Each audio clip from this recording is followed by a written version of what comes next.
there's a bit of an issue going on right now. What?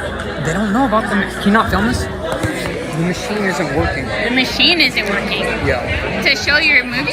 Yeah. But you like showing your movie. No, I want to show the movie, but the machine is broken. All right, I'm gonna have to talk to everyone. Wait. You know where Paul is? I gotta talk to Paul. There's a little delay. Showtime, guys. Uh-oh. Something's happening that's bad. Let's go. Maybe Oliver needs our help. Hello? Is this fucking thing on? You guys, can we turn the music off, please? Is everybody in here? Yeah. Can everybody please come in here who's outside? Yeah. You guys, okay, wait. This is a really fucked up, but... Okay, so I'm gonna try to explain this to you guys without having a little breakdown. So we talked to the people who run the projectors, and one of the main projectors is down right now. So I'm not sure if we're gonna be able to show the movie tonight. There's two options. So we can potentially play the music on the speakers, but we're not sure. We're looking for a specific USB-C to HDMI. If anybody has one on you, please bring it over to Paul. He's the guy in the orange. Yeah, so if you guys have a USB-C to HDMI, please bring it over to Paul in the orange. And the other option is, if you guys want, we could potentially play the movie on my laptop. So, does that sound like a good fucking plan? If anyone wants to come closer, it's going to be a little bit hard to see. But please, you're really need this right now. Things have been really rough with the label, and yeah, I don't have a lot of money. So if anybody happens to have the HDMI USB-C, please find Paul. But thank you guys for coming, and even if it isn't what I was hoping it would be, I'm really fucking grateful that you guys all made it. Thank you so fucking much. And also, please no talking. It's pretty quiet with the laptop speakers. So if any of you want to just kind of come sit up closer, you're welcome to do that. And what is the runtime? The runtime is 6 hours. Okay. I'm going to play this right now. And if anybody leaves, I'm sorry. There's no bathroom set up. We've actually locked the doors in the front and the bathroom. So nobody's allowed to leave. And this is a double feature. We'll be playing the film, and then the second film. And then there's a third film, and then followed by an album listening. So thank you guys so much. Without further ado, this is the one-man band, 369 Days in Antarctica.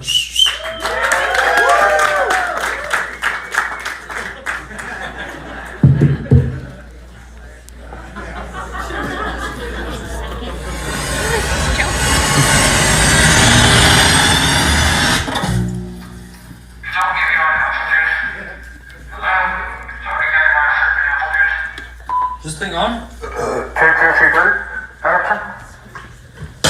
Hi, I'm critically acclaimed director and film producer OliverTree.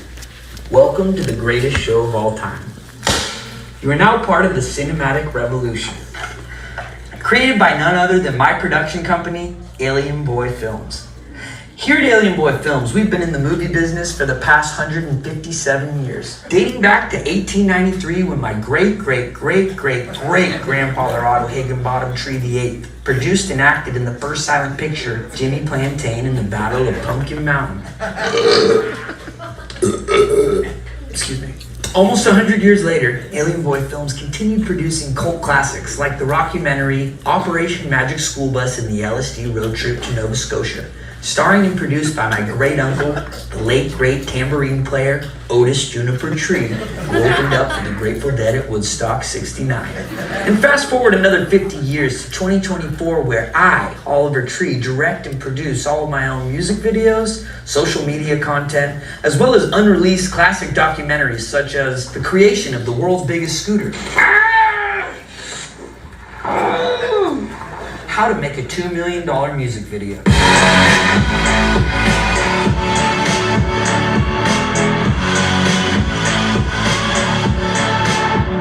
And at one time, OliverTree was banned from the military. We're inside a live army tank right now! Fuck that! So without further ado, enjoy the show. From the mind of OliverTree.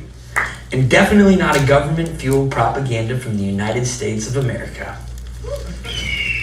Although I must thank Congressman Jeremiah Jeffrey and the Jeremiah Jeffrey Foundation for Arts and Crafts for a small loan of $10 million of hardworking taxpayers' money. Cheerio. Cut. See what I'm saying? It's gonna make me look legit.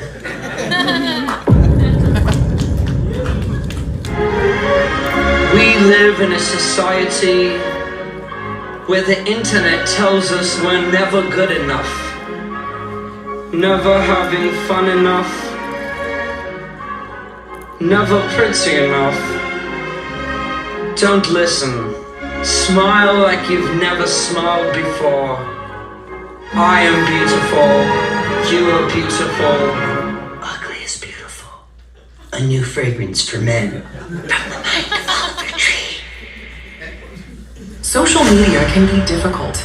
At Meditech, we understand the internet better than anyone. Through years of research and development, Meditech has created the algorithms behind some of the most high-profile platforms, brands, and influencers on the web. Just remember, it's not a miracle, it's Meditech.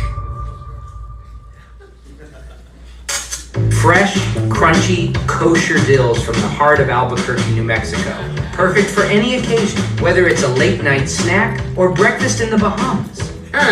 And remember, when you're in a pickle, call Dr. McNichol. I'll give you a nickel to touch my pickle. Also, try our new peanut butter pickles.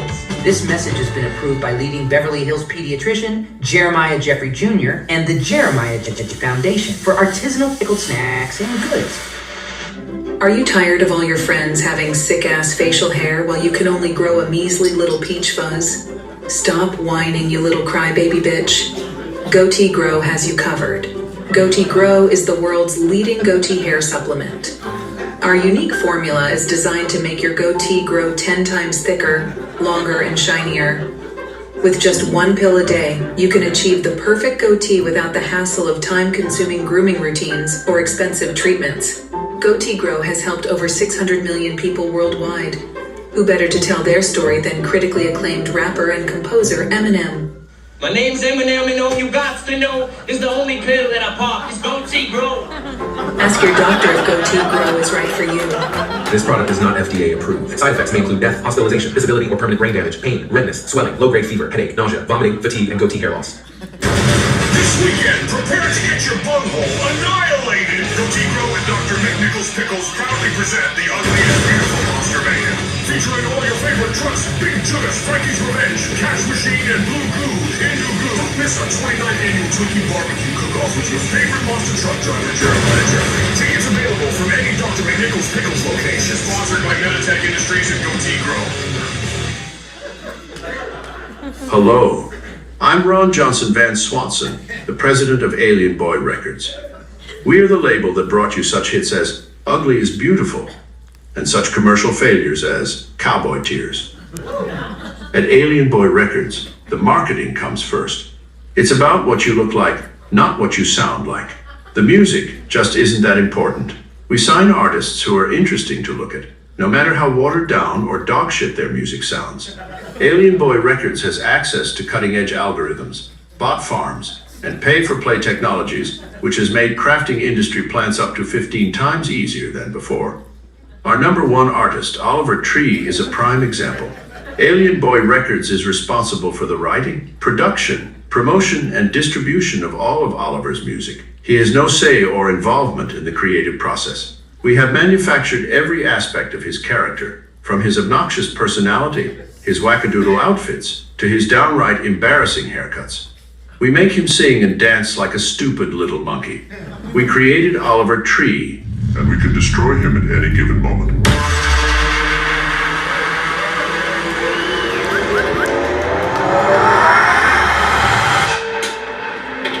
Yeah, I know what to do, dude.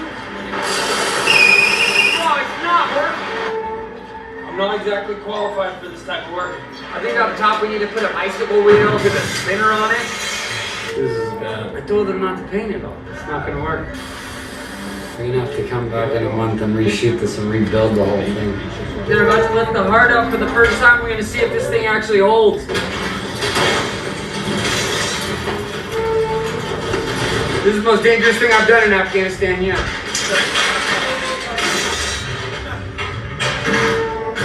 That crane is from the 60s. That thing can snap at any second. I saw one of the wheels lift up. Let's do this. Let's just get it done with.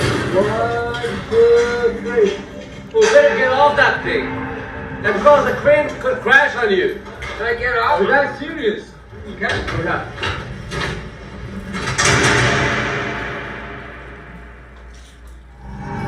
The following presentation is brought to you by MetaMobile.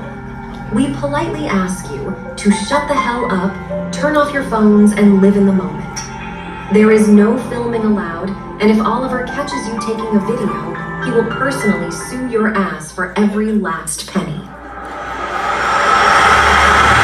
We are not alone in this universe. In the distant constellation of Zeta Reticuli, also known as the anus of the Milky Way, the greatest band to ever exist is finally coming to planet Earth.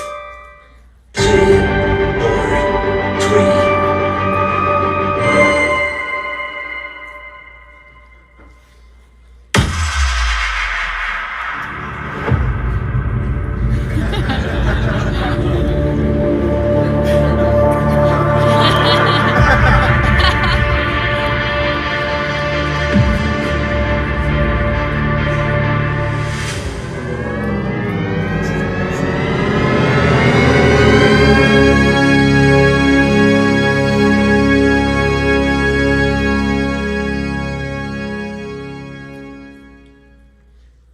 The following feature film has been approved for restricted audiences only by the Jeremiah Jeffrey Film Institute of Antarctica. This movie contains gruesome imagery, such as making out with grandmas, full frontal male nudity, ugly men getting punched in the no-no spot, as well as naughty words and potty jokes written by my 5-year-old nephew, Little Bubba Jr.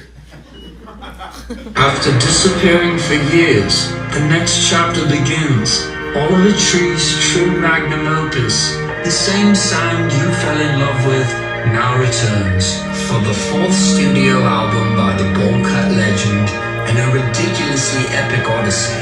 Recorded over 2 years in over 80 countries, 7 continents, with tribes in Africa, from Antarctica to Afghanistan. The documentary series, The One-Man Band, and the greatest album ever recorded across planet Earth.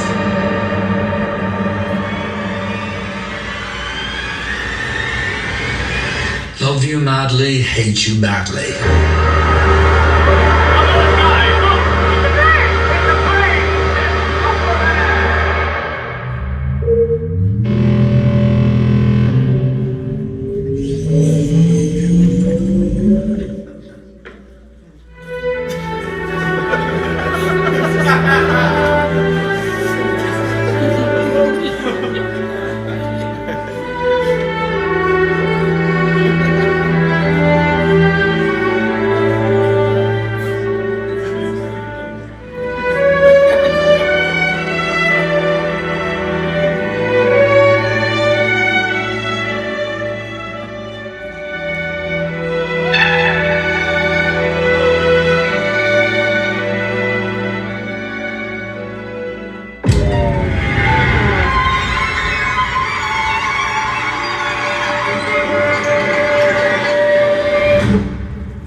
My name's OliverTree.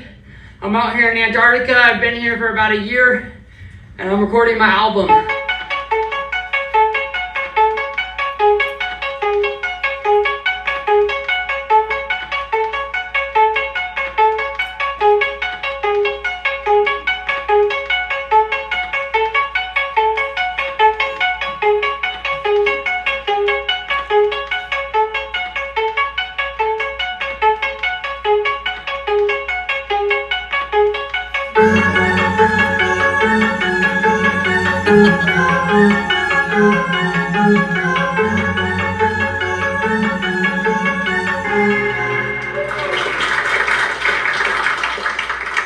What's up, guys? My name is OliverTree. It's a pleasure to be here. This is my 64th consecutive week here in Antarctica. Today is day 364 of me being in Antarctica, and today is the day that I play my album for my parents. I'm Christine Nickel. I'm Oliver's mother. And I'm Jesse Nickel, the third of Oliver's pops. So So last Christmas, before I came to Antarctica, I was at my parents' house. I opened up a box of pictures and I find an ancient photograph. This black and white picture, probably from the 1930s or 1920s. He's got a drum on his back, he's got an accordion, he's got all these crazy instruments. Who is he? I asked my mom, who is he? I asked my dad, who is he? This man was my fucking grandfather. My grandfather was the original one-man band. He was the first person to ever conceive the idea. So in honor of his legacy, I want to take it to where my grandfather could not. I wanted to do it in ways he could never dream of. Remember when he came home for Christmas and he went up in the attic and he looked through all those photos and he found one of his grandfather. John Nichol, yeah. Yeah. And he died penniless and he's following his footsteps. It's like history repeats itself. He actually had talent. Yeah. So based off of my grandfather, who was the original one-man band, I am making the modern version of it, which would essentially allow me to play out anywhere since I got a drum pad here, which will allow me to make beats.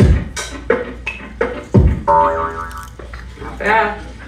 I'll be like fucking Frankenstein, one-man band, woo! So here we have my chesty. It's an onboard live mixing rig, fully analog of course. Basically designed to take a bulletproof vest around it, and be able to mix an entire live orchestra, which is unnecessary because it's just me, but you never know when that could come in handy. And in the back, I have a full onboard rig. This will attach to the back. Ooh! Still getting everything situated, but you can see there's never too much Velcro. Yeah, this will allow me to be able to do beats anywhere. I built this setup so that I could record out here on the ice to get the full inspiration in Mother Nature in all her glory. It's gonna sound good.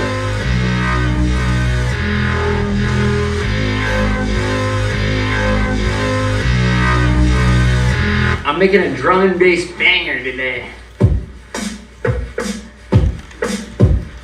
There it is.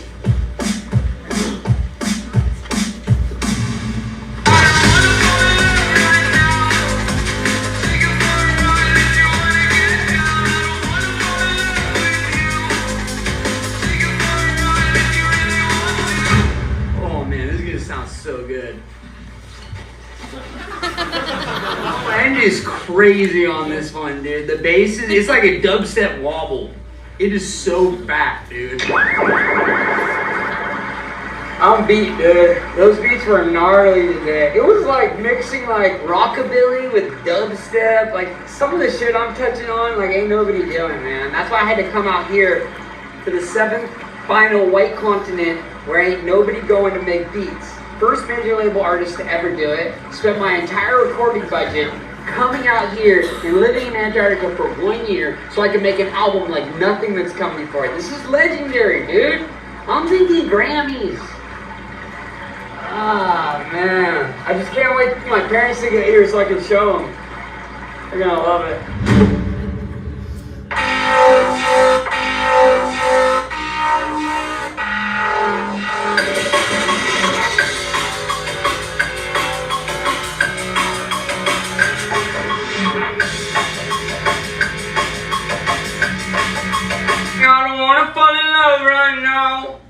I'll take you for a ride if you wanna get down.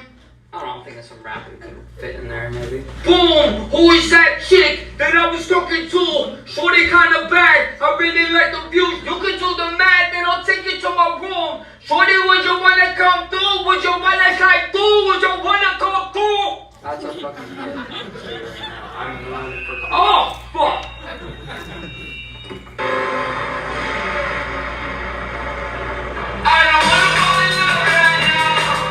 Trying to make a little outro part like a little fucking trap.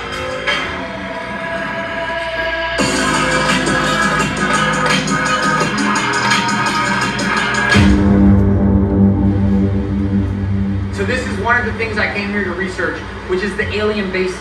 We saw UAP.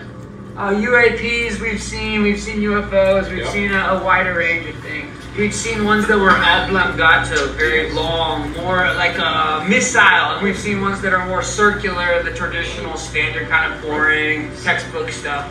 We've seen a wide array of Orbs, a lot of orbs. Those are rare. But I'm always watching. But have you seen any coming out from underwater? Oh yeah, they work their way down, they finally make a hole, and they The way they go, that water drains down, and sometimes you see them shooting out the sides of these big chunks. So I've been keeping my eyes pretty wide open, and I've been looking. We saw it one time. It was absolutely stunning.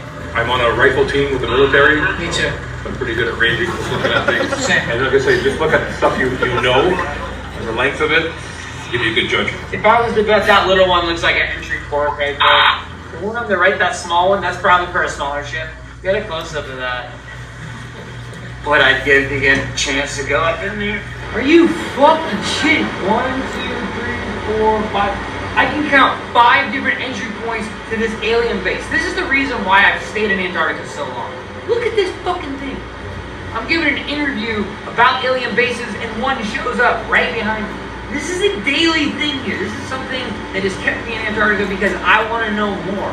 And without the proper military support, I can't go deeper into this because this is NATO territory. It's been closed off. But a guy can wonder and a guy can watch from a distance and document. We've got multiple cameras here so that we can try to get this footage and upload this to the internet where everyone can witness this for free. We don't have to hide this anymore. I'm so sick of the government hiding what's really going on here in Antarctica. This is what's going on. Alien bases that go underwater, where you have orbs, you have UFOs, you have UAPs, you have so many different types of vehicles, but this is what keeps me. And as much as I love it, I feel like maybe I've hit a threshold. Maybe at some point I can come back and work closer with more scientists. I could potentially work with the US government if they will allow me to be a lead researcher so that we can figure out what's really going on here. There's a disconnect. That's the problem here. It is concerning, yeah. Yeah. He thinks the world is going like this. He's just so off base. So, yeah, we're going to bring him home. Yeah. We're going to get him some help.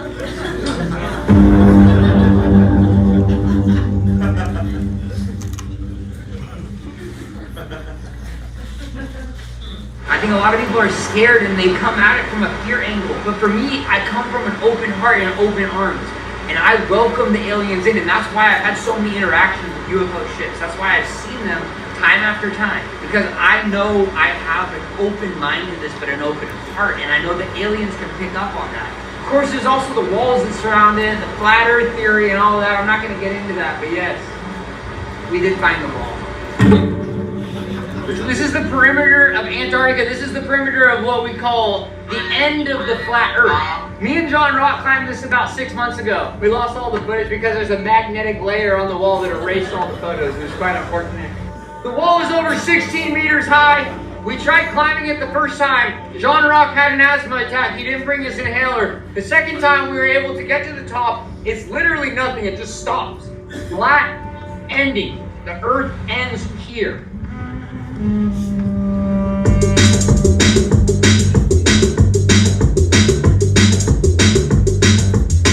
this proves everything we know about the flat earth theory. The world is not round, otherwise there wouldn't be a wall surrounding all of Antarctica. The perimeter is an entire wall. If you come here, you will see it time after time proving the world is flat. Well, there was one guy, he was one of us, he was the flat earther, and then he came out here and he was like, oh, the earth's not flat, he changed this whole thing, but that was not a real flat earther. That was a guy who was put in by the government. Undercover. He was undercover, for sure. We call him circlers. He was full of shit. He was definitely not a flat earther. If any of my guys came out here, it would take about 2 hours to be able to prove. John Rock wrote his essay about 6 years ago about this, and he proved everything we know. It flipped the whole world on its upside-down axis. We call it the Z-axis. That's the flat axis. He's losing it, so his perspective is not clear. Someone needs to tell him.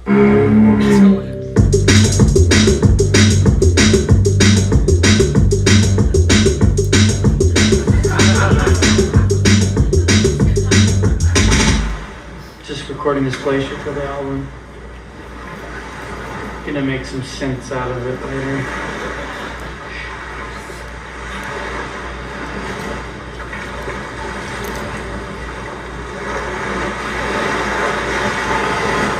That's gonna be icy.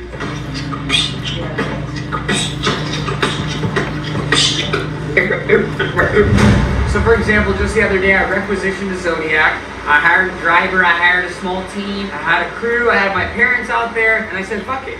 Let's go record some icebergs. Let's go get some new sounds I haven't gotten yet on this stupid fucking island, on this stupid fucking peninsula. So I did what every artist does. They go and they find things to work with, source material.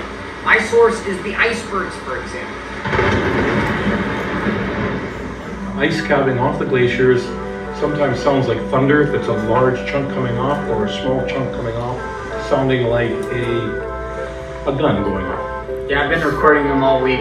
Insane. Yes, that's right, especially at Nico Harbor there. Nico Harbor's got the best calving around. Yes, absolutely. Absolutely.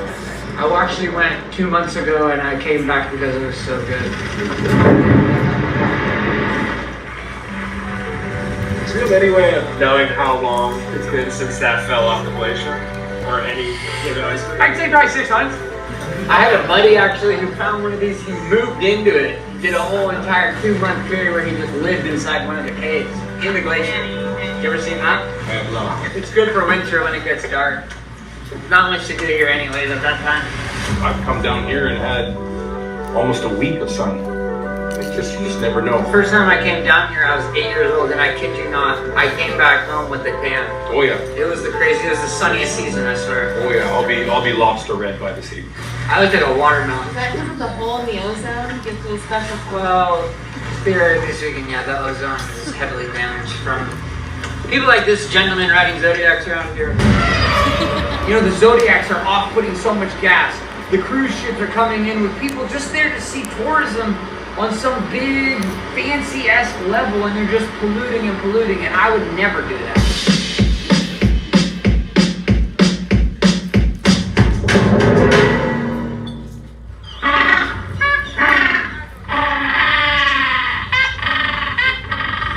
So I came out here to record everything naturally, try to do found sound collage.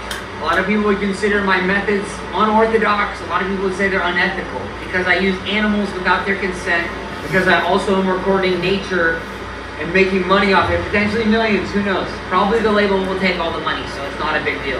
But basically I've been using an ME66 as a basic little shotgun mic, and I've been recording everything I can find. And I've recorded everything here. I'm pretty much maxed out. I've probably recorded every glacier in about a 14-mile radius around the entire peninsula. So everything Shackleton and the early expeditions touched, I've been there, I've touched it, I'm fucking over it. I've recorded every type of penguin in Antarctica.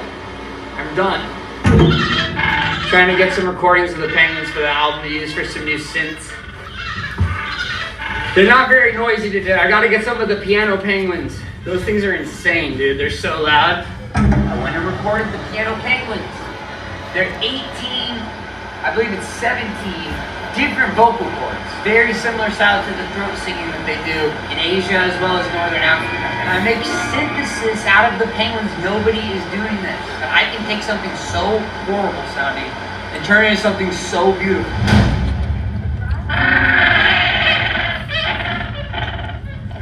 Behind me is the largest colony of piano penguins right here on the Antarctic Peninsula. The most loud and obnoxious of all the penguins, famous for 18 different vocal cords inside the center of their throat.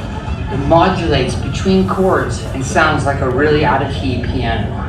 Obnoxious would be an understatement. They also smell like shit.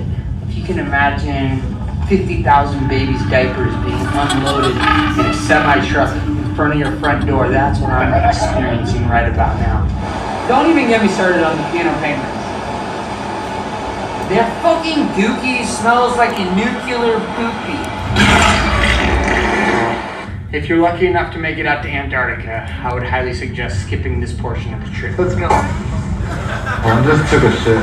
You know that there was a team of scientists who actually measured how far that it can shoot the poo-poo out, because one scientist got hit while he was eating a sandwich. Now it's some fucking end of the world conspiracy that the fucking global warming is making the poo bigger. No, the poo has always been the problem with the piano penguins. That's always been the problem. It's not global warming. They're just shitty species. That's all. Fucking annoying, and they sound like shit. They smell even worse.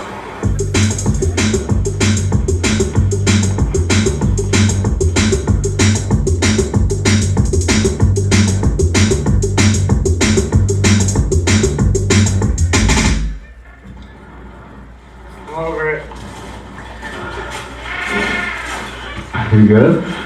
I'm fine, just go on my tummy. Hey, man, you cannot touch the ground, please. I didn't want to try to. Okay, try not to. I didn't want to. Okay. It's a nightmare.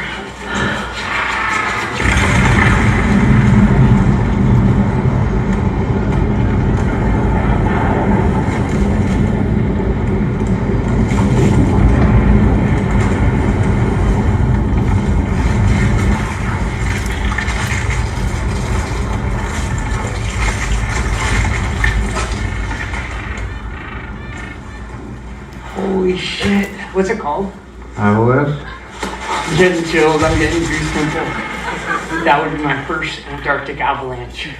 Like sand in an hourglass, just dripping down at the top of this beautiful maple Alps. What was that other thing I saw the other day? Avalanche. Avalanche. I've seen a buttload of those. You gotta come here to see the avalanche. And actually, if you're not cool and you're a fucking piano penguin, you should be under the avalanche so I don't ever have to smell your nuclear fucking dookies again. Jesus Christ. This is the most dirty penguin highway I've ever seen. A penguin highway is an academic term used by Antarctic scientists to describe the travel routes penguins have followed for millions of years. Carved into the ice, some penguin highways stretch for over 1,000 miles. First documented in the early 1800s by whalers like my grandfather, who used penguin highways to transport whale carcasses down the mountain. These days, however, they're protected by the likes of the Antarctic Treaty and the NATO military, meaning researchers like myself are no longer permitted to use them for recreational purposes, which is a load of bullshit. It's all penguin dookie covering the penguin highway. It's very rare. This thing is basically a sewer system for the penguins. Look at this little guy. He's probably gonna walk down halfway and take a dump. Get this shot right here.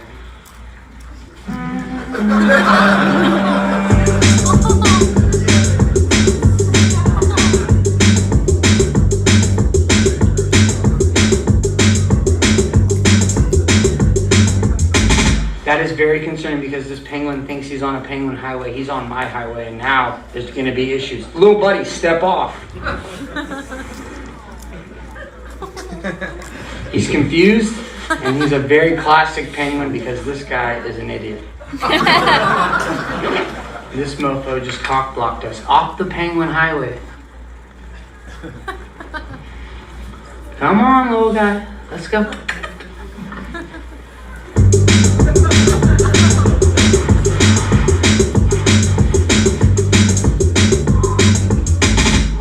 That was lucky.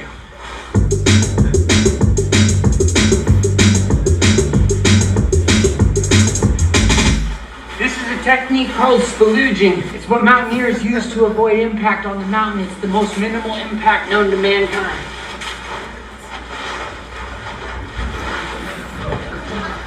On February 7, 1821, American sealer John Davis is believed to have been the first man to set foot on Antarctica. Concerned his footprints might disturb the seals he was hunting, he decided to slide on his socks and spalooge all over the ice. It was that day that spalooging was brought to the seventh continent. Originally invented by Neanderthals in the Nordic regions over 40,000 years ago, spalooging is still widely popular to this day.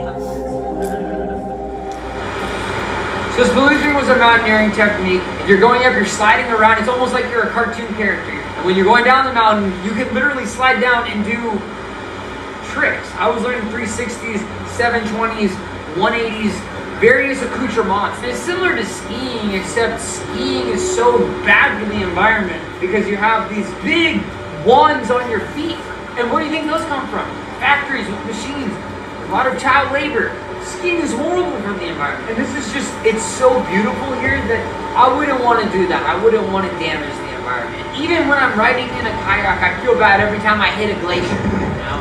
And I'm like, am I part of the problem? And sometimes I think yes, but sometimes I also think that ice is already melted and it's already floating there. And sure, maybe I sped up something by 2,000 years, but that's nor here nor there. What was the question?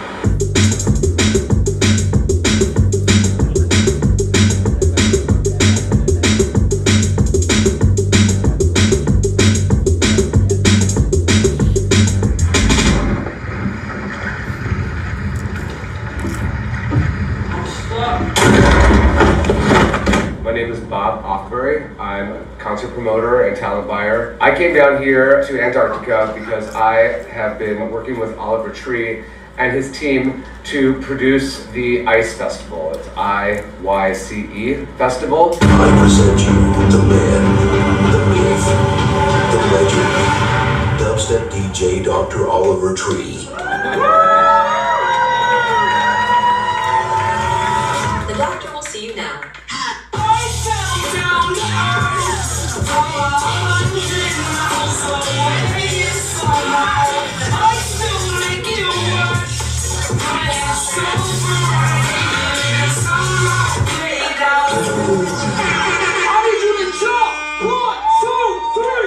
I mean, how many times can you scream, 1, 2, 3, 1, 2, 3,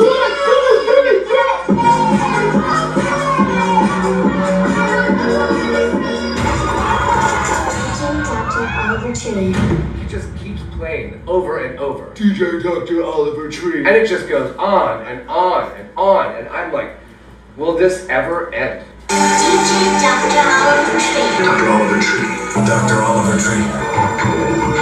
DJ Dr. OliverTree. This was absolutely the most heinous crap I've ever heard in my entire life. I knew that nobody was going to connect to this music. I'm just sitting here thinking, like, I'm ruined. All this energy and resources and money that we're putting into this event, it was just absolute garbage.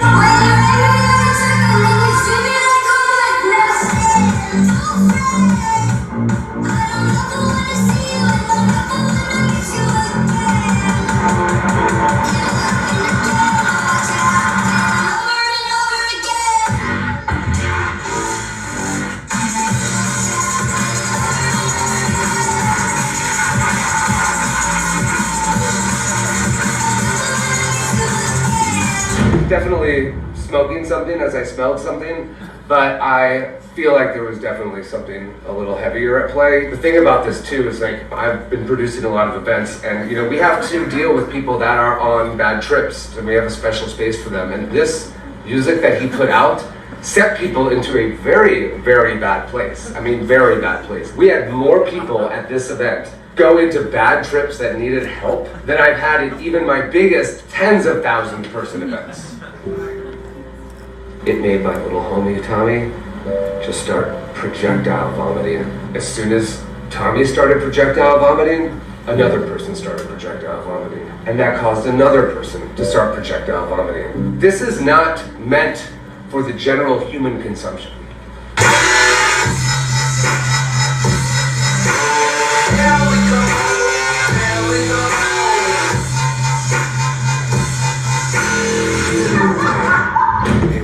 We have gotten into ruinous territory, and I've had a lot of concerts over the last 23 years. Some have been amazing, some have been absolutely god-awful, and I can guarantee you this will be the worst festival and event I've ever produced in my entire life.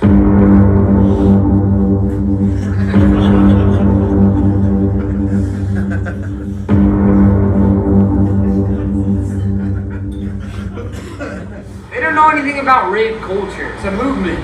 I'm just the beginning. There will be generations after generations that will come after me. I don't know, what's the question?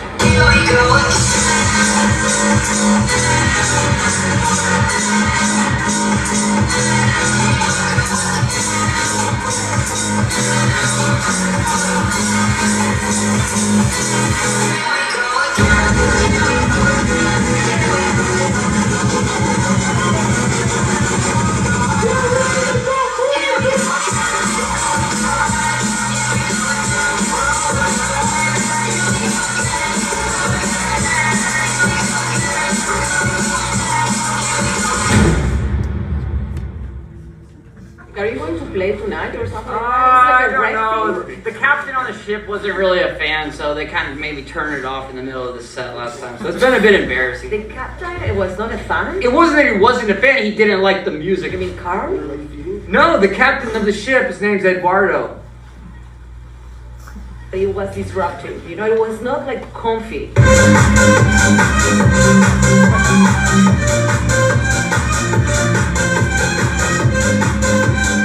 Not all art is supposed to be a Disney movie where it makes you feel good. It's supposed to make you feel. That's what an artist does. Like, listen to this. This is a dubstep sound. It's not supposed to be beautiful. It's supposed to be Maybe we can organize a small group of people that like awful stuff, you know, and are willing to like confront themselves with the darkness of the being. We're going to organize something afterwards. Okay, thank you. I would appreciate if you could talk to Eduardo, the captain. Show me who is that guy, because He's in the crow's nest. Just look for the top part. But I thought it was a Swedish guy, the captain. No, he got drunk, fell overboard. They had to bring on Eduardo. He's a backup.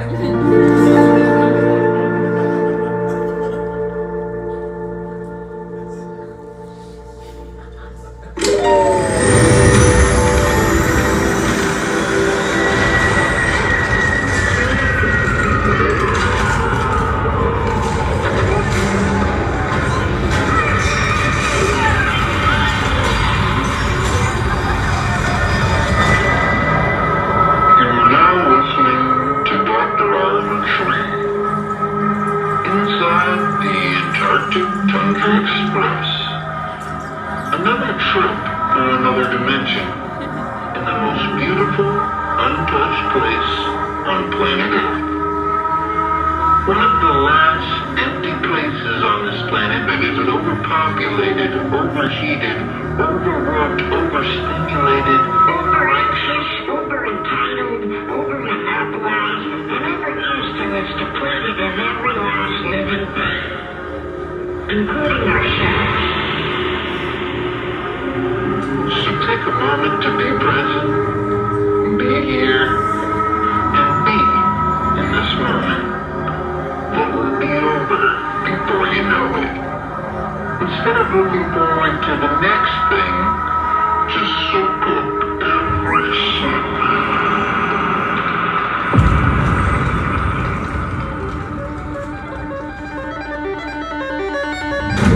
You know, an ambient set is an ambient set, and we're sitting there, we have this like beautiful glacier, icebergs behind us, but then in the middle of it, this pod of orcas is coming up and swimming next to the boat. It was really magical. And what does this clown do? Mr. Ego drops this super gnarly dubstep song.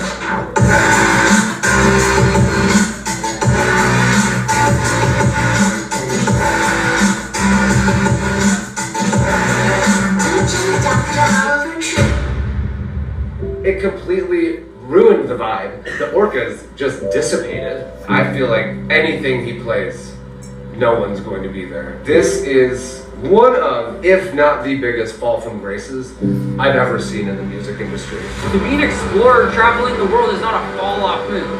I've been dissociated away from social media. I've deleted Instagram, I've deleted TikTok, deleted all this fucking bullshit, and I've enjoyed being a human and getting to know myself and spending time by myself. That is a beautiful fucking thing.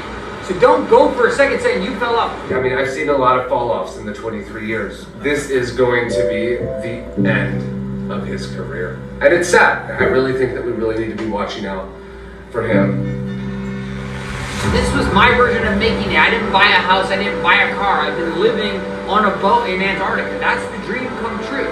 I don't want to be a famous guy. It just reached the point where my entire identity was wrapped up in artist, creator, not funny comedian, all this stupid fucking shit.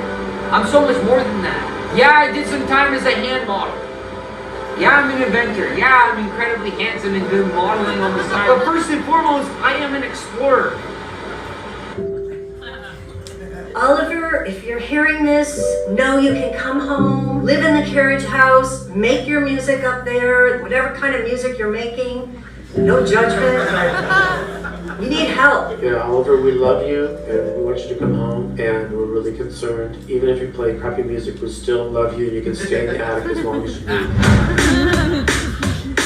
Drum and bass. I'm gonna bring it back. Shaker.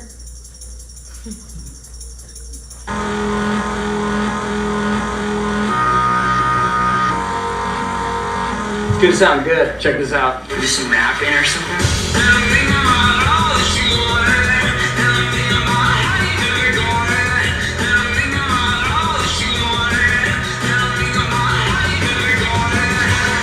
A little auto-tune, it's gonna sound insane. Bro, this is such a bop. That's a wrap for today, dude. So dope.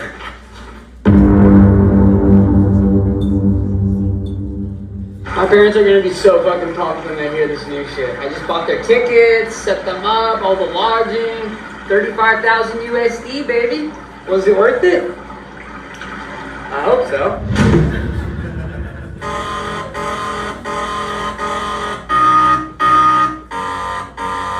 Middle of the daytime, at the same time, same world, same car, meet the same line. But yes, I've been making synthesis out of found sounds, so taking the sounds, recording them, and then chopping them up on my computer, stretching them out. Pull up the notes.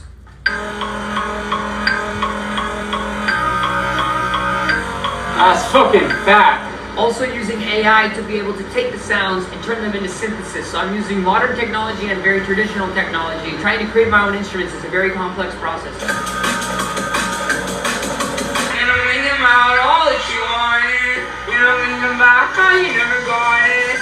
I don't mind that you talk a lot, but it's a long way down, falling from the top. And I'm thinking about all that you wanted. And I'm thinking about how you never got it. And I'm thinking about all that you wanted. And I'm thinking about how you never got it. Hey, monkey, stop running. They just called the fucking boat, dude. We gotta go. I'm gonna go out there. If you can just sit back, clean this place up, get it nice and tidy for me. I'm gonna go hit some fucking waves, dog. You got me with the fucking zipper. It's stuck again. I have to do everything myself, really?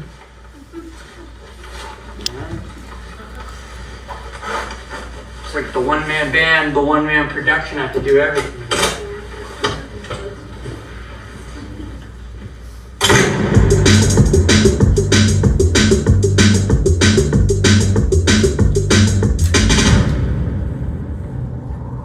What you see behind me is a decimated whale colony, taken by poachers, such as my great-grandfather, Otto Higginbottom Tree Jr. VI. And behind me you can see the remains of the ship that my great-grandfather took on his whaling missions. Pathetic. Over 6,000 whales killed in 1 year by the man I call grandfather. There's blood on my family's hands.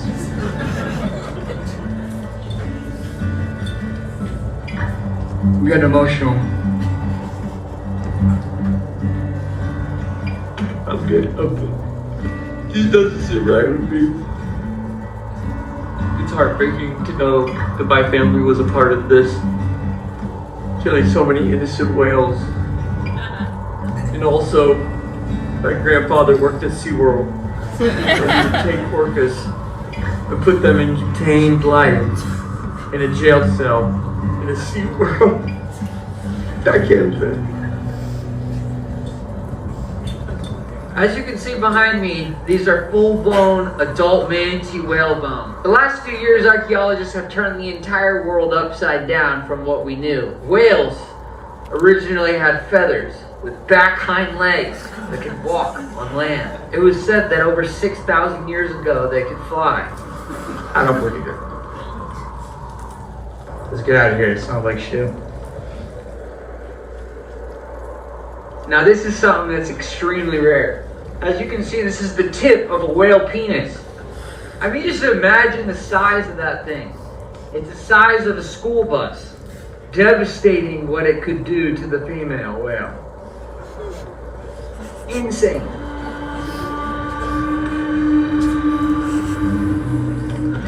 After consuming their own feces, the penguins start to get dizzy and go into a dreamlike state, similar to that of ayahuasca.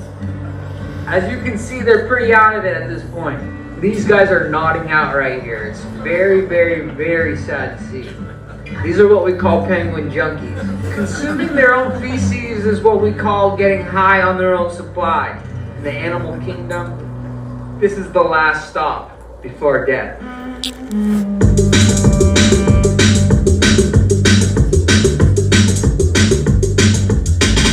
Over the last few years, researchers have found that penguins are polyamorous. What you see behind me is a polycule, which means this is a family with multiple males, multiple females, unsure who the father is. It does not matter to the penguins. They raise each as it's their own.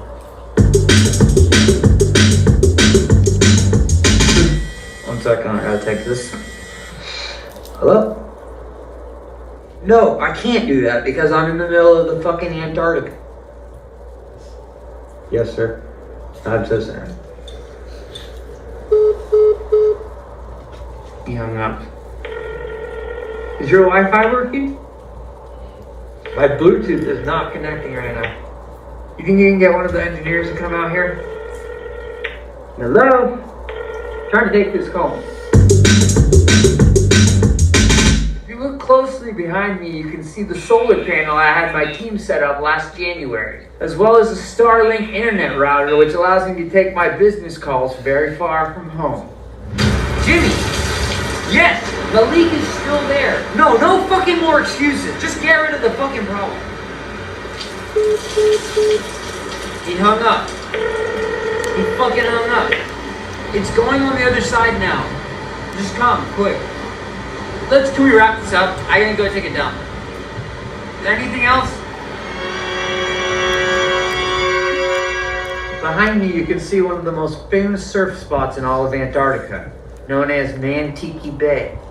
This was used in such surf films as Surf's Up and Surfing with the Penguins, released in 2002. Super legendary swells. Now I know the waves look small from here, but we're about 4 miles from there. Yeah, it just looks smaller than it is. They're huge, massive. The best time to surf in Antarctica would be during the winter, which is when it's fully dark out, but we wear flashlights, we have full body gear. When we go in there, we'll be surfing between 2 in the morning, probably 11 p.m. It's pretty much an all-day thing. It's an extravaganza. Me and the boys will bring our boards out. Try to get barreled at least, a couple times. One of the better surfers out here. Some of the guys I work with, they're pretty amateur. But I also double as a surf coach, so it's something I've been kind of doing for the community at large. Just because I want to try to build the surf scene out here in Antarctica. It's pretty small, but the waves are really magnificent.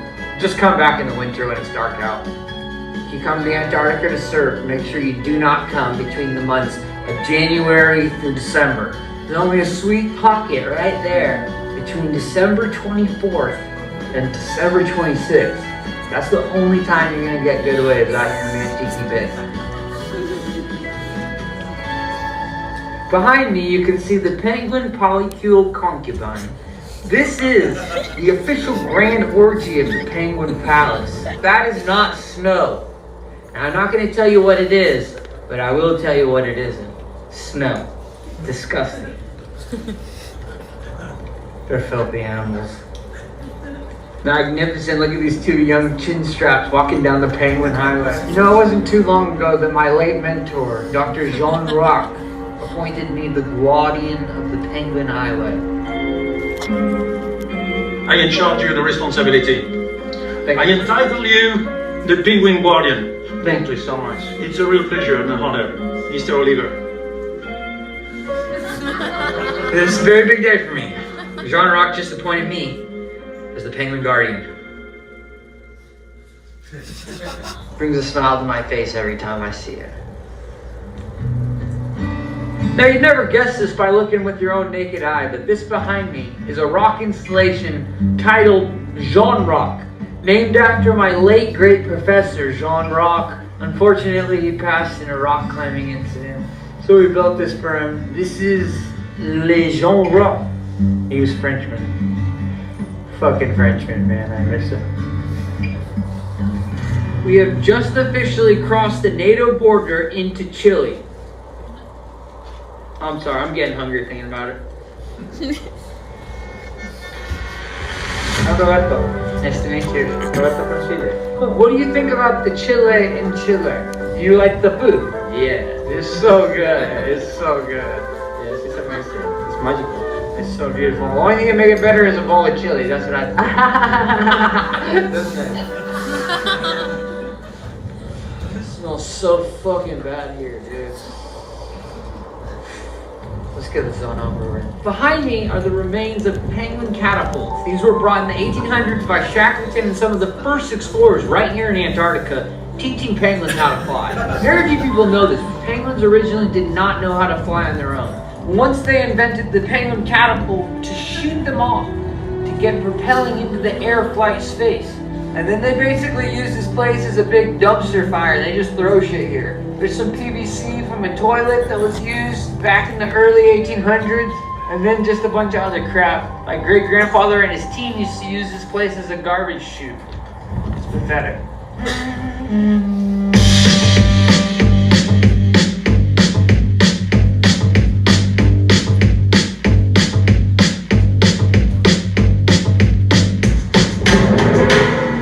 Penguins fly on rare occasions. We're up to about 7 seconds now. We're pushing to get to 8.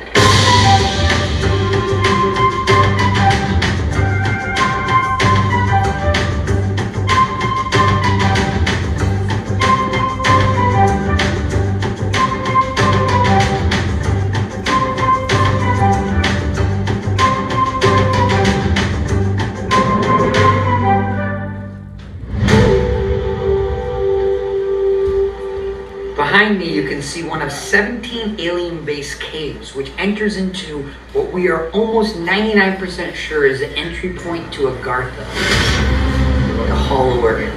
This underground civilization, said to exist within the Earth's core, was first discovered by one of Christopher Columbus's disgruntled cronies. His former co-captain, Shepard Charlemagne, allegedly led an expedition 13 miles into this exact Antarctic snow cave on the night of April 30th, 1886.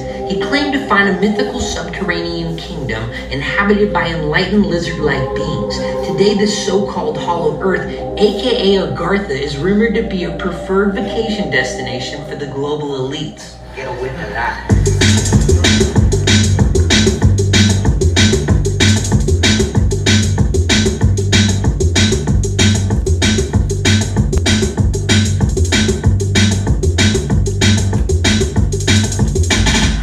That's one of the entry points right there to one of the alien bases we've been looking into. One of 17 around the Antarctic Circle.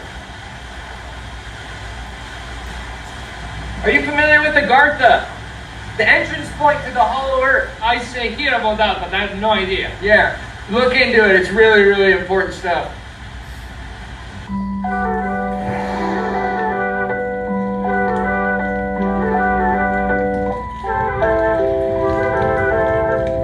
Thought that was a monkey shark.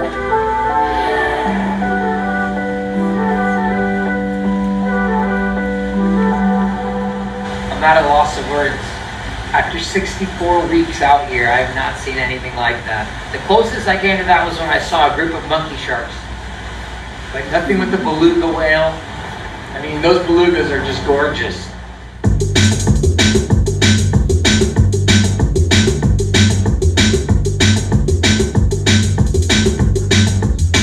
And if you look closely, you can see the penguins in the B formation all making their way to Acai Mountain, where the acai plants grow plentiful. It's a very rare sight, but it's only at this time of year where you'll witness something like that. Absolutely gorgeous. This is the beginning of a 60,000-mile race up to the North Pole.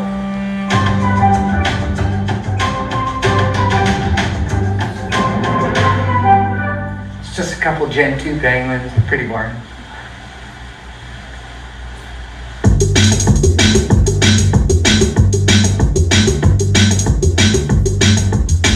For a second there, I thought that was a monkey shark. For those of you who are not familiar, monkey sharks are one of the most vicious and violent predators in Antarctica. It's a hairy-like torso, hairy-like facial features similar to that of a beard, but covers the entire face, similar to that of a monkey. Mixed with the body and shape of a shark, hence the name monkey shark.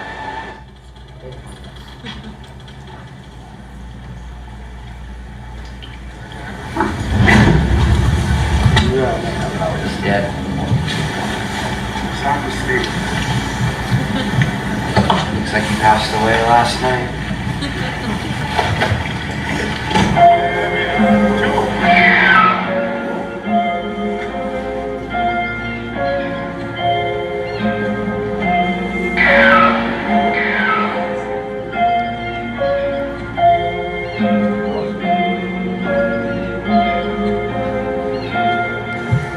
Correct me if I'm wrong, but that looked like a full adult male monkey shark. It's bubble feeding.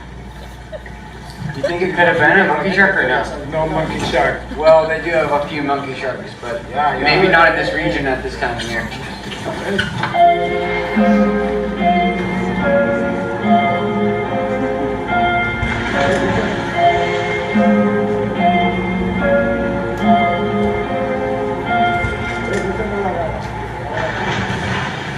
Oh, that was definitely a monkey shark. You could tell because the porpoise tail, you could see it lift. It was pretty hairy. Yep, absolutely correct.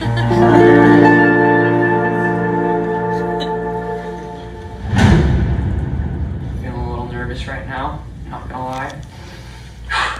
Exactly 1 year ago today, I did the polar plunge.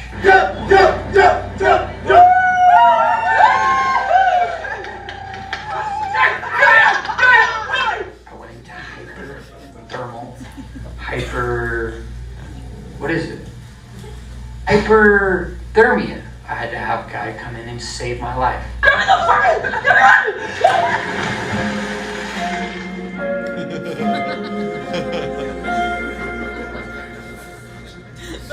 My L1, L2 was popped out of place. The only reason I was freaking out was because I popped out the L1, L2. It was very, very, very scary. I went into shock. I couldn't breathe. I couldn't talk. I could barely scream. And then, of course, I started working with Andrew Seeley, my spiritual guide. He started doing different forms of meditation.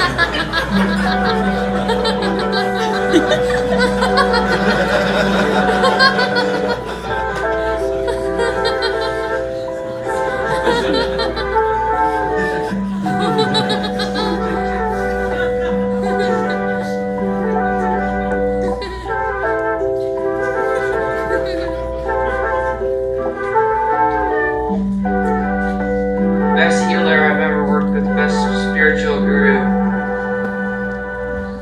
And of course, the last thing is the most important thing, was that I learned the deep breathing techniques from Wim Hof, the Iceman himself.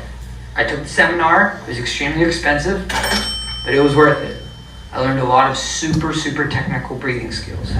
We are really, really honored to be kicking it off with this guy here. He is kind of the guy who made breath work and cold plunging like really cool again. He flew all the way across the world to spend a few hours with us. My deep honor to bring up Mr. Wim Hof to kick us off.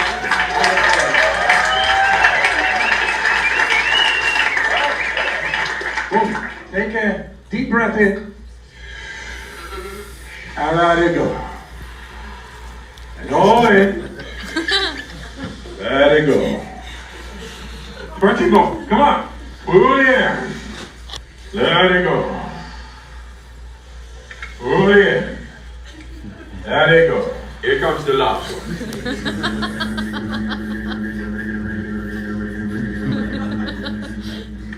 3, 2, 1. Pull it in. Hold it. Squeeze it to your head. So today, I'm gonna conquer my fear, and I'm gonna go out there and I'm gonna jump into Antarctica and I'm gonna own it. And this time, I vow not to chicken out. No one's gonna save me. I'm gonna climb out of there and I'm gonna do this like a man. Psyching myself.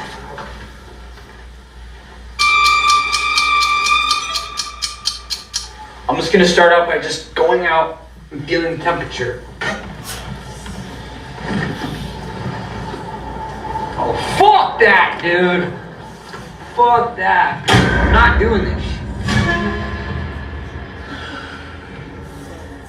I'm gonna do it like Wim Hof told me. Breathe in, spit out.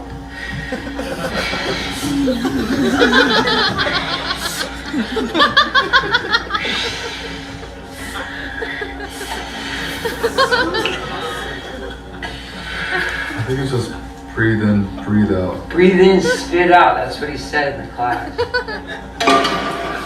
Oh, and by the way, whoever said penguins don't fly, look at that. Can you stop coming up with excuses? I'm not making excuses. I'm just waiting for the water temp to rise. Once the snow dies down, take a little nap. Wake me up in the morning.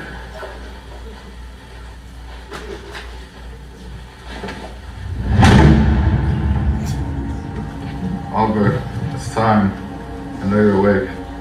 Go away, Ryan! I don't want to fucking do the ice polar plunge bullshit. You have to do it. You promised it to yourself. I'll do it when I'm ready. I'll do it tomorrow. I'll do it Thursday. Today. Thursday, Ryan. No.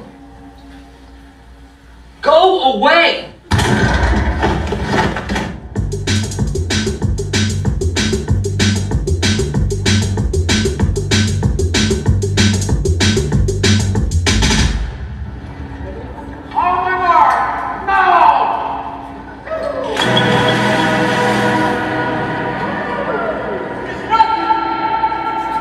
During my year in Antarctica, I followed the path of my grandfather's college roommate, British explorer Ernest Shackleton, whose 1914 expedition became one of the stupidest survival tales in history.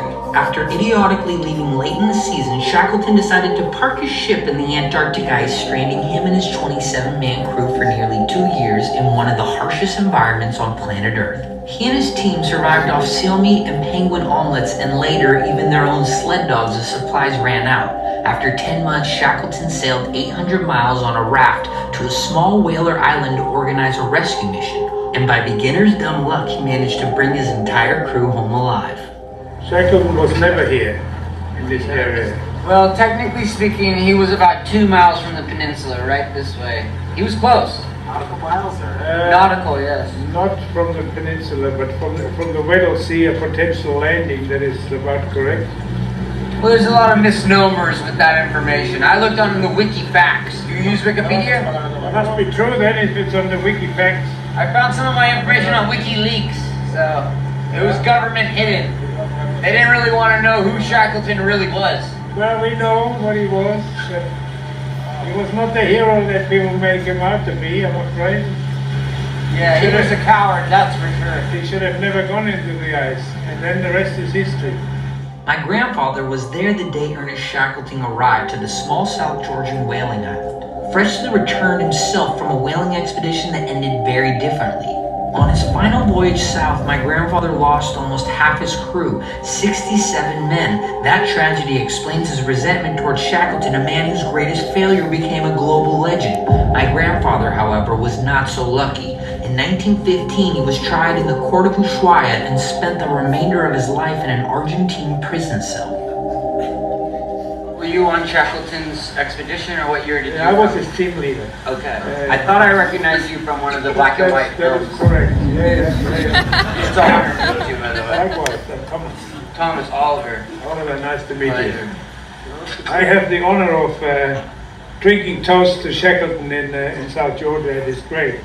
We were just there 2 weeks ago. You were there at the actual gravesite. Oh, yeah. Did you see someone try to dig up his body? Did you hear about this? No, and then we didn't, but we drank a lot of whiskey and we poured it on him. Where were you the night of January 2nd? January 2nd last year, I was in Britviken pouring whiskey on Shackleton. And I can show you the bottle that we Okay, because drank. that was coincidentally the night he went missing. No, he died on the night of the 5th. Well, he died the night of the 5th, but they dug the body up on the 2nd.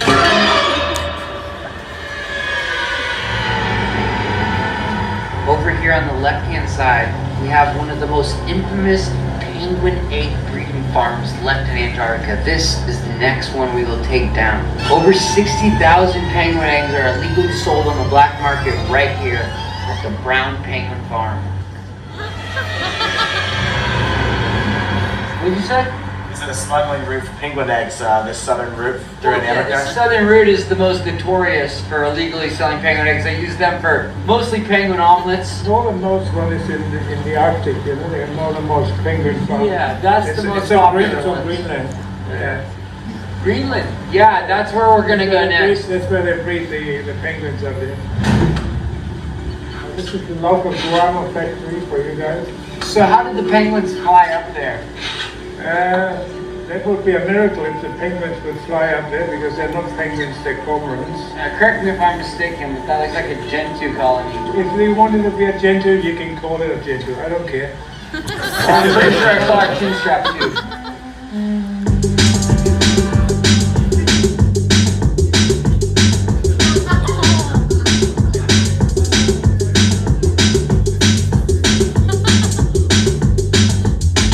This area here was exactly the same as it did 30 years ago. You're saying global warming's Not true. So many conspiracy theories. Global warming, it's real. A lot of the snow has melted. It was the summer weeks where it got to upwards of 100 degrees. It was really freaking. When I touched down on one of the islands, there was basically no snow. When I first came to Antarctica 1 year ago, that was covered in ice. And if people say global warming isn't a thing, then what's that? Look at this. You can see where the ice was, and you can see where it's melted.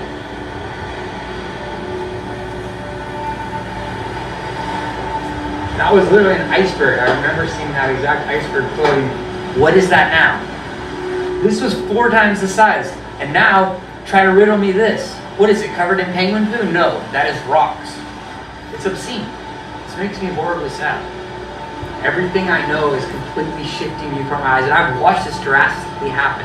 Okay, as I've been here for an entire year, I've been watching the ice melt slowly and slowly, and now it's at the point where there is no ice. This is what humanity is doing. They're melting the ice caps. They're turning them into rocks. It's either that or that's a shitload of penguin poo. And I can guarantee you that that's not the case.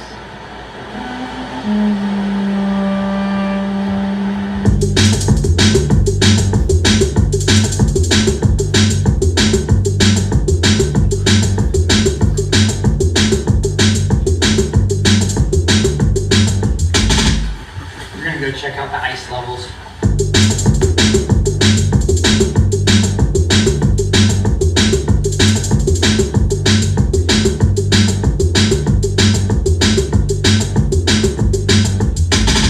As you can see behind me, the snow is melting.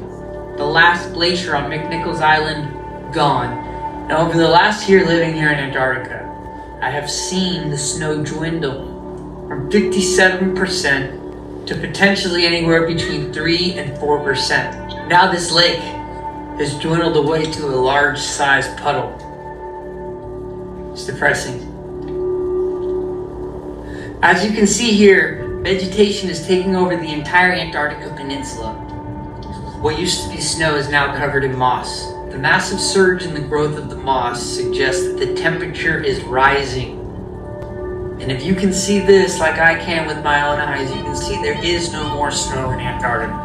Now there's a lot of misconception online. A lot of people say global warming does not exist. Well, look there, folks. You can hear the penguins are not happy.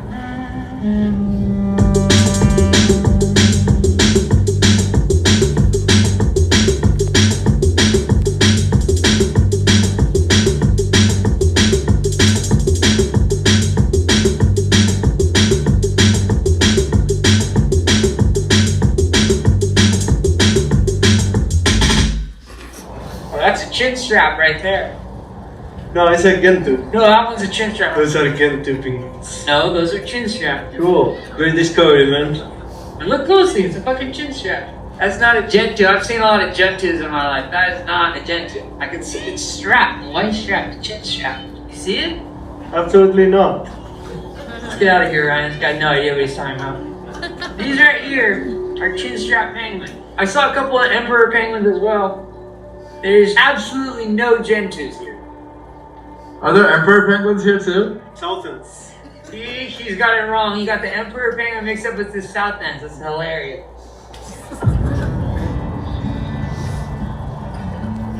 Pathetic, dude. Waddling. So embarrassing with their tiny little legs. Over 1,500 penguins bored out of their goddamn minds. The penguins are on a strike. Until the snow falls next year, they will not be having any more babies. Because there's no snow, they can't build their nests. So what are they doing? Preparing for the world's biggest penguin orgy of all time. 15,000 ding-dongs about to go wild.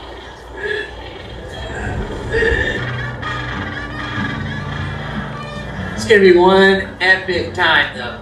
If I was a penguin, I would be there.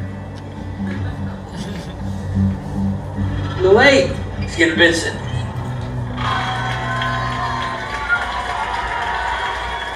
What a bunch of losers. So fucking lame, dude. If I was to do that, I'd bring an American flag out.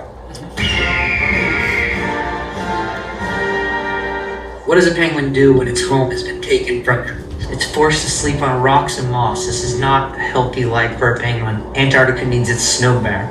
We don't know how long Antarctica will be here.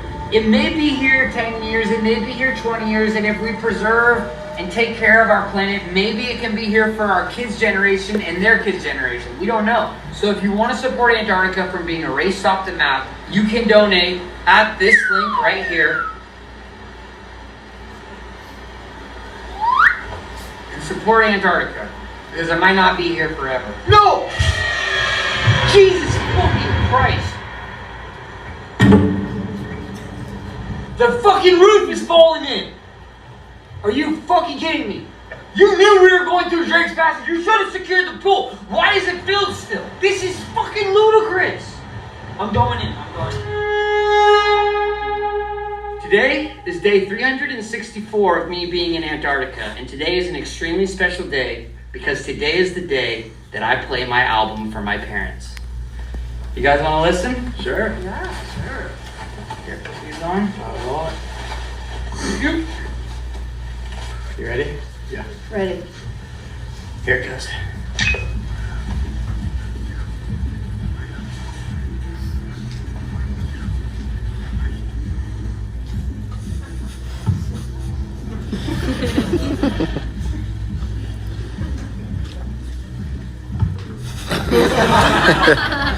Can we try another song? You don't like it? You know, It's kind of hurting my ears a little bit. Maybe turn it down. Okay, I'll turn it down. Could you turn that down? Yeah. Thank you. That one's more for a younger demographic, but this one I feel like you'll like. It's a lot more uplifting, a little more positive.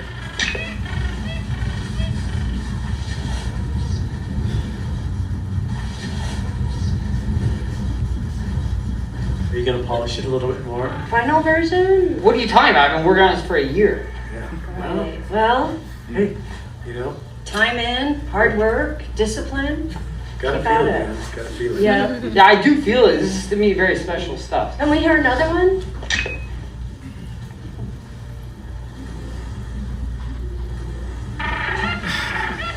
It's not my kind of music, but it's got potential. So you actually think it has potential? Well, potential is a strong word. Once you rework it and maybe change the beat a little bit, the lyrics aren't really all that. Yeah, and the chorus could be changed as well. Do you think the melodies are strong enough though? I would rework that as well. Yeah. It's gonna be tough to polish a turd. Sorry. Alright, that's enough. That's it? Yeah. You got nothing better? I said listen to the album and you guys just shit on it. It's fucking bullshit. Well, when you were 15, it sounded better. Fuck you guys. Stop swearing. Get the fuck out of here. Let's go. We're out. That's it, Oliver. You know what? Fuck you guys. You are really gonna be sorry one day. Sorry because you can suck my dick. Don't ever say that to me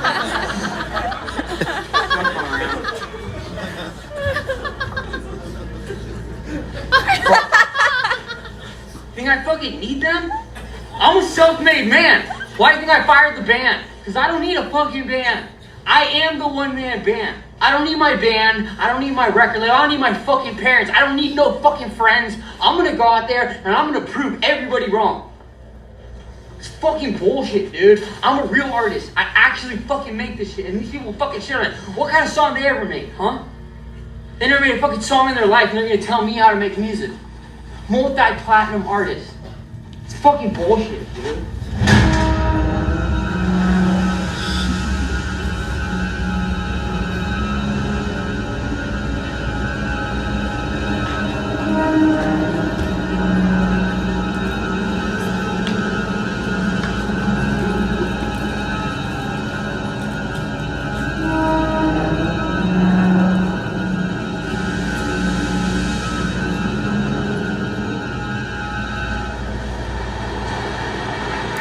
How do I say this without sounding like a fucking douche? So I paid a lot of fucking money to bring my parents out to Antarctica to show them the album, and what did they do? They fucking shit all over it. They fucking hated it. And I don't think it's fair because I don't think that they get it because I don't think they're the right demographic. And something that this unique You need to go to people who will get it, to get feedback, not from people who are old farts. Like, they're probably one stop away from their retirement. And after this, I'm not paying for it. I'm not fucking putting them into the home. They can deal with their own shit. They can put their own fucking diapers on. I'm not paying for this shit. You promised. No, I promised I would pay for it, but you guys wouldn't fucking listen to the music with any respect. So now you guys can fucking pay for the trip yourself. Wow. More disrespect. When Not I get disrespect. Home, I'm This gonna is just the reality. go to our lawyer. You're out of the living trust. I don't give a shit about. I'm rich. I'm fucking rich. I don't need your guys' chump change. Fuck you. I didn't teach you to swear. Fuck you.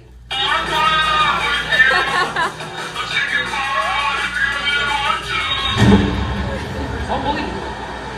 You know, you give and you give and you give. You give an inch, they take a mile. You know, and that's my parents. What the fuck do my parents know about drum and bass? Nothing.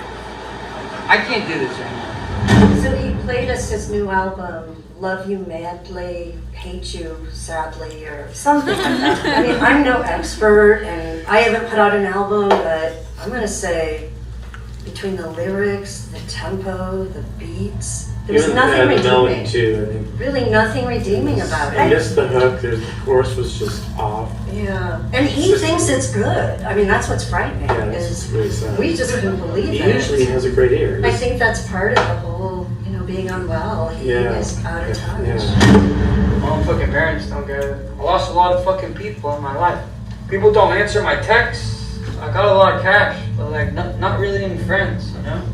Just lonely at the top, sure. And I'm not even at the top. I'm somewhere near the bottom, but it's lonely there too. Like, I don't want people to feel bad for me. Like, I would have picked a different path, but like, you don't get to pick art.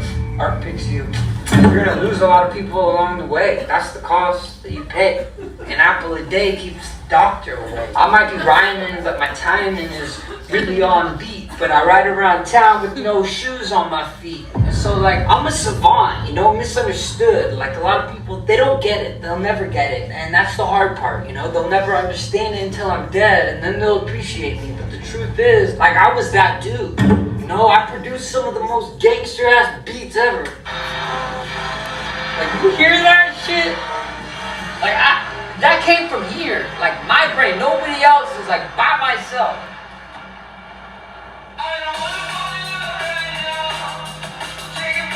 That's fucking fat. It's worth it. It's worth it. I lost a lot of people in my life just so I could make a song like this. It's worth it. It's worth it, man.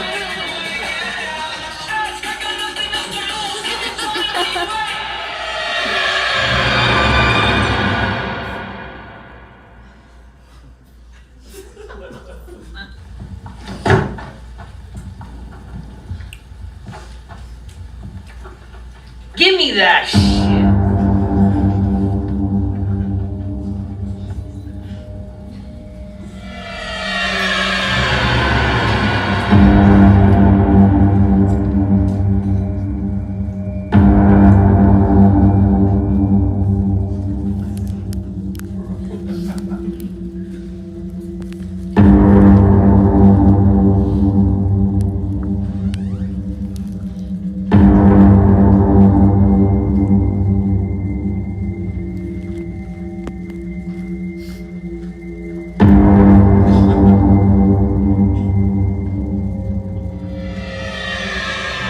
Been hired to work for me, not for these fucking clowns. These guys aren't paying you. They're certainly not paying for the fucking camera that I'm renting out for $40,000. This is the same camera that NASA used to fake the moon landing, and you're just giving it willy-nilly to anybody who asks, without fucking consulting to me.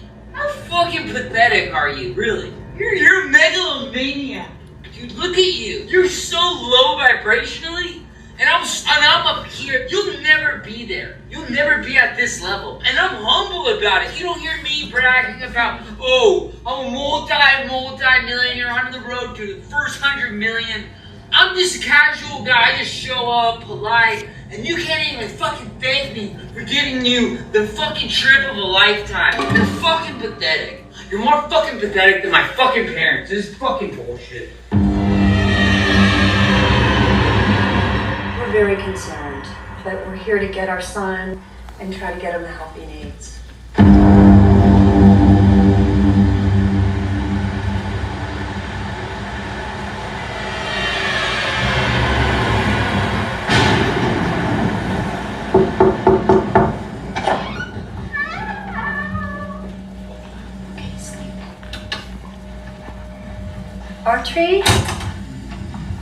Archery, don't want to scare you, but...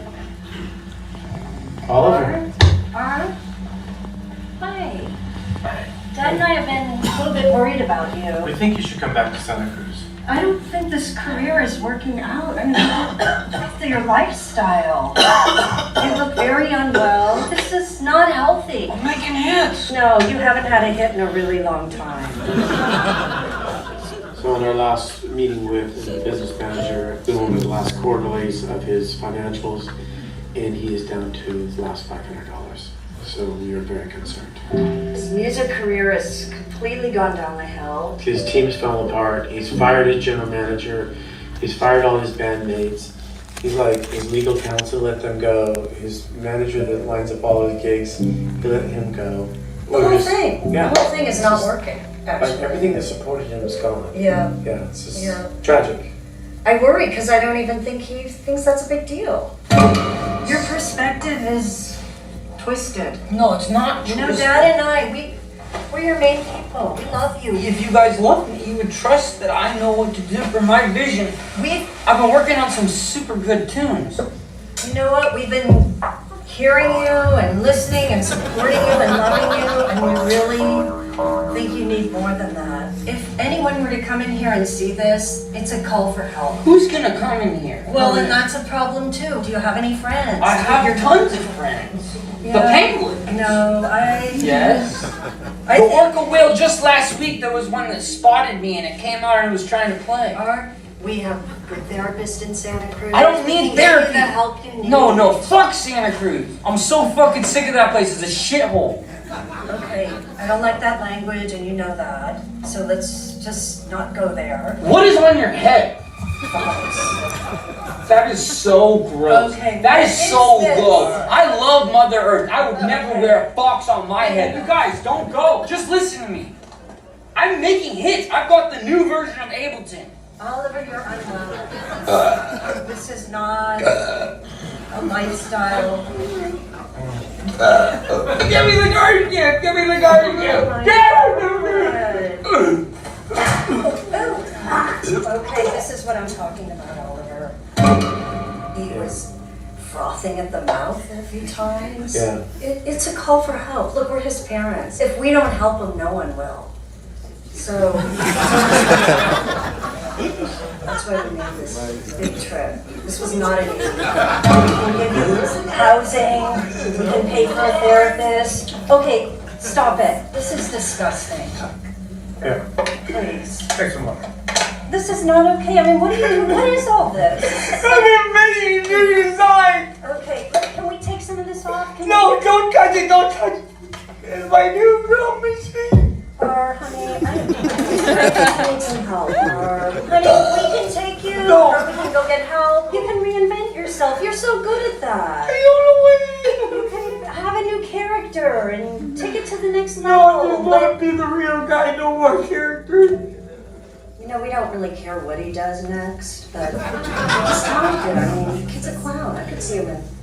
You know, he'd spend time in dance school. Yeah, he was really good at the unicycle in the backyard. He would go around in circles. That's He could juggle at the same time. He was really good. Maybe he could go back to the Banana Clown College. You know, he did get a degree from there. He knows some of the people and, Yeah, you know, redirect his career. that's another option. Yeah. Yes. We just know what he's doing isn't working. His music has gone downhill. His health has gone downhill.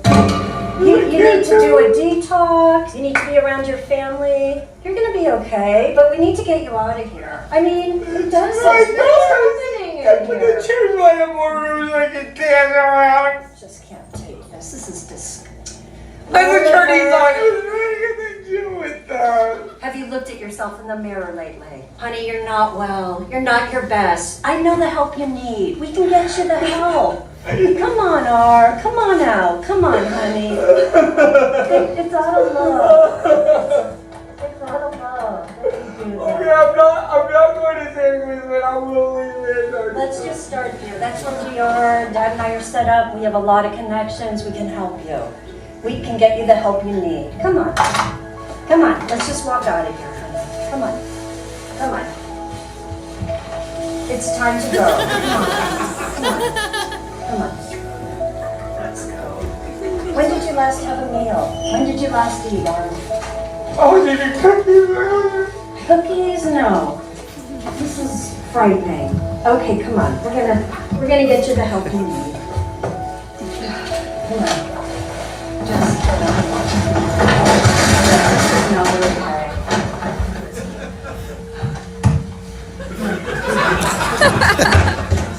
Okay. Mark, come on, keep going. Come on, we're gonna get you some help. Come on, just. Okay, try to walk. What is happening? This is so bad. You're not answering any phone calls. We don't know where you were. Oliver, this breaks my heart as your mother to see it like this. Oh my God, just let's get some help. Maybe we should go lie here. It's just been too long. It's been going on too long. We've been patient. We've believed in him, and now we're seeing things that are wrong. For whatever reason, I've always wanted to come to Antarctica since I was a small child. I have a memory about when I was 6. I had a dream that I would be out exploring in Antarctica and to be here finally. That's why I didn't want to leave, because it's such a long dream. That's 24 years ago. I came here as a man on a mission, and I successfully did it. I mean, how many people do you know live in Antarctica for a year? Name one. None, because no one wants to stay here during the winter. There was me and maybe 14 other scientists in the entire continent because it's pitch black for 6 months. But I think right now, what will be best for me is for me to kind of separate myself from the continent. There's got to be more out there. It's a massive world. Maybe I'll do a whole other year across all 7 continents. I'd love to go to the Middle East. I'd love to go to China. I'd love to go hang out with the Maasai tribe in Africa. I'd love to play them the album, see what they think. Because obviously my parents are not the right demographic. But there's got to be someone out there who gets it.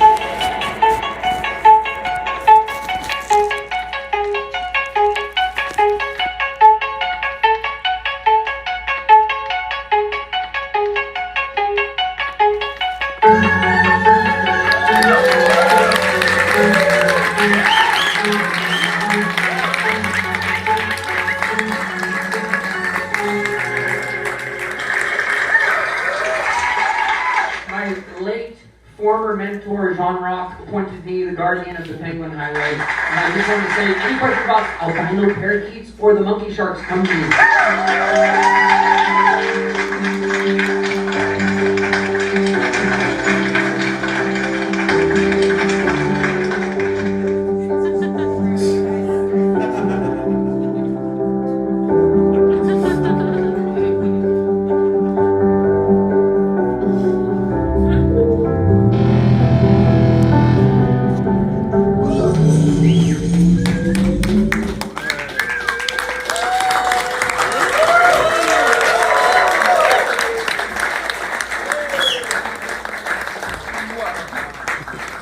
Is this thing on? Do you guys hear me? Is this thing fucking on?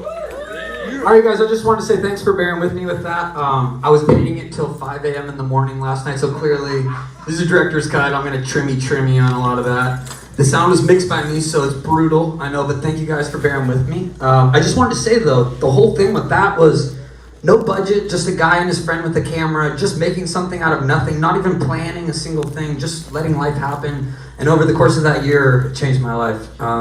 I made the first half of the album during that year, and then the second half I went to go travel and then basically hit 82 countries. And so what I'm going to show you guys next is the album in its full. Also, this isn't entirely finished, but we have visuals of me and my band playing them. And yeah, I just wanted to say to you guys, there's enough creativity in this room to be able to shine and bright such a strong light across the world. And my whole goal here is just to inspire you guys. You don't need a record label. You don't need crazy budgets. You don't need anything. You just need time and an idea and creativity. And you do not need to be asking for someone's permission to do this shit. I don't have any plan for this. Like, maybe I'll put it on YouTube. Maybe I won't ever release it. I don't give a fuck. It's just to make art. And that is the whole point. And I wanted to just show you guys you don't need some fancy, crazy budget to do that. You don't need someone's permission or waiting on someone's dollar to make a film. Even if it was pretty shitty, that is still fun to do.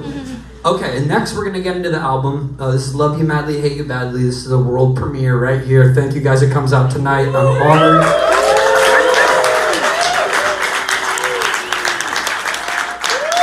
Is there any way to put the house lights on really quick so I can just see what the crowd looks like? Oh my god, you guys are so fucking ugly. Turn that shit off. Turn that fucking lights off immediately. Alright, without further ado, we'll play you guys the album. Thank you for bearing with us and sticking around. I love you all.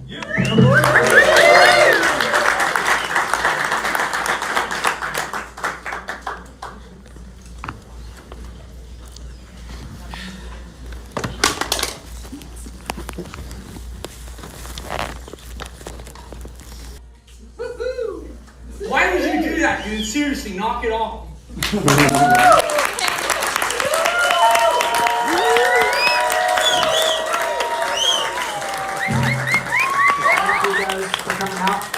Wanted to say really quickly, those videos were basically made with zero money as well.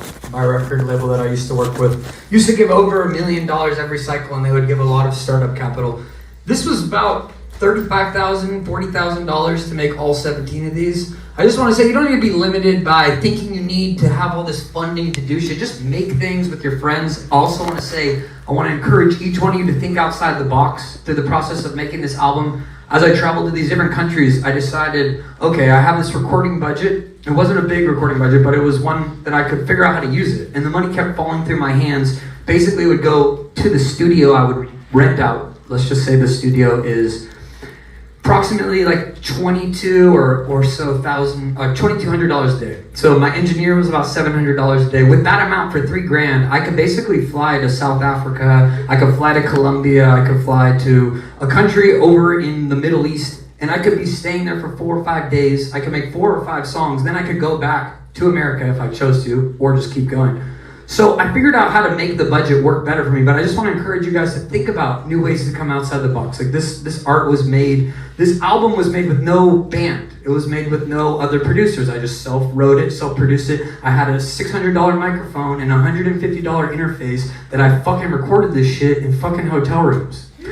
So I just want to say, you don't need the fancy shit. You don't need all the fucking big budget stuff. Just make art.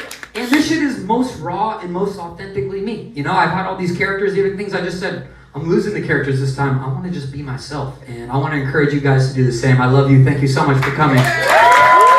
Peace.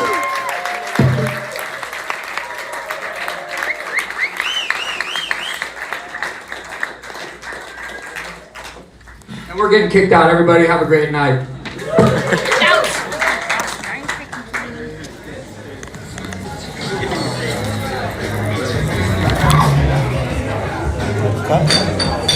Is that a cut? I think so.